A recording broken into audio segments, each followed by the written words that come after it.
Hi everybody, it's day 8 and my voice just decided to give out on me. Yeah, I'm all confused now. Day 2 of week 2. I didn't write yesterday, as you all know, because you didn't see me. You had a little break from me. And I wasn't sure where I was going to go when I started, but I hadn't long been writing when a couple of ideas struck me, just wham, with the force of a freight train. So yeah, I was quite happy about that. I wanted to write about 3,000 words in order to make up for missing yesterday. I'm honestly not sure where, if you followed the average word count of every day, you're supposed to be by now. But anyway, I wrote 3,442 words today, which apparently brings my total to 18,226. Nothing to sneeze at, but I am going to miss definitely the next 2 days. So yeah, hopefully I can get right back into things. So it's over. I'm happy with what I wrote today. I think this might be a first for me, in that I've never written a full fight scene from first person, but I did that today. Chris decides to take on the guise of a stray dog, rather large for a stray dog, in order to get through this little neighborhood. Still haven't decided where it's at. I wonder how long I can get away with not saying. And yeah, he slips right into Edwards. I've been calling him Edwards, just using his surname. Edwards' property. And he actually chases a cat into the backyard. Slips through the fence. And he's sniffing along the outside of the house, thinking, how do I get in? The door's going to be locked, and if I break the lock, this guy's going to hear me if he's even home. And before he can figure all that out, gets pulled into the bottom of the house, basically, through this weird panel pretty much where the house meets the ground, just above.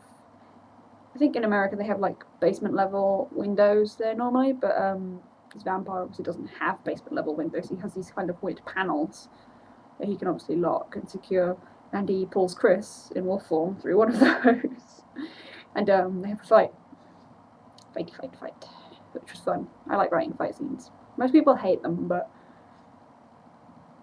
I may have gone into detail a little too much, which is quite often my trap when I write fight scenes. I tend to say exactly what's happening.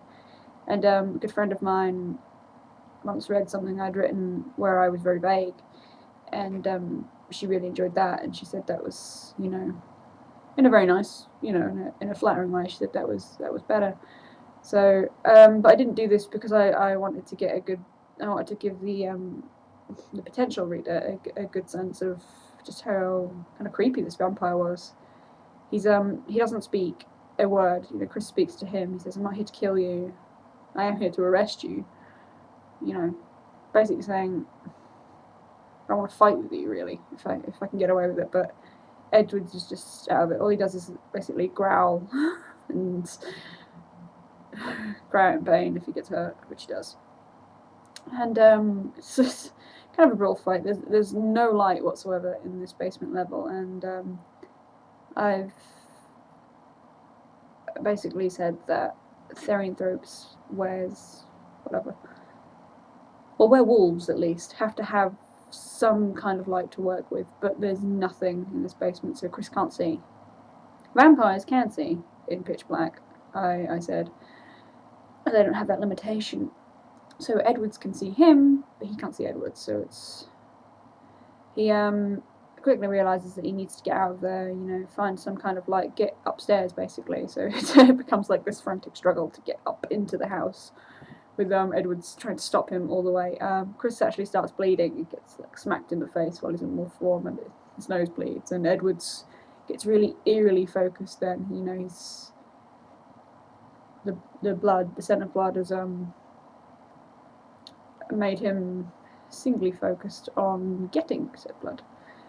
So yeah, they do manage to get upstairs, and they have more of a fight. Edward's just really eerily silent again, and they smash some furniture up, and I guess to the point where Edward's trying to like either choke Chris to death or at least render him unable to move, but Chris is wearing a crucifix around his neck and actually stabs Edwards in the leg with it, which he manages to get free and just breaks the vampire's neck after that, because he's like, I've had enough of this now. You pissed me off.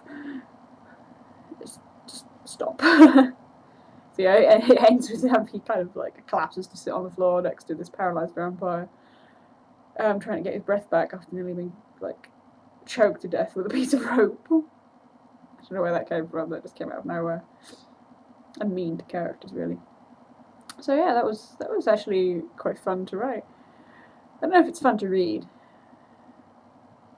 See, the cynic in me is saying no. So yeah, I'm happy with what I wrote today, but of course the next 2 days I won't be able to touch a computer, because I'm not going to take it with me. I'm not going to take my laptop to London. Jesus. Not only will I not really have time to write, because we're not going to sit in a hotel room for 2 days. I've got things to do. But yeah, I'll probably lose it, or it'll get stolen, because woohoo. So yeah, hopefully Friday we won't get back too late, and I won't be too tired or car sick or something to do some writing, and I'll be able to do a few thousand more words. I should at least be at 25,000 by Sunday. I know that much. That's math I can do. 50 divided by 2. So yeah, wish me luck. I hope the rest of you have a good few days and that you've been getting on okay. I haven't actually checked the site yet to see how everyone's doing, because I'm going to go now and see what those guys are up to in the other room. I keep hearing talking. So I will see you all towards the end of the week. Bye.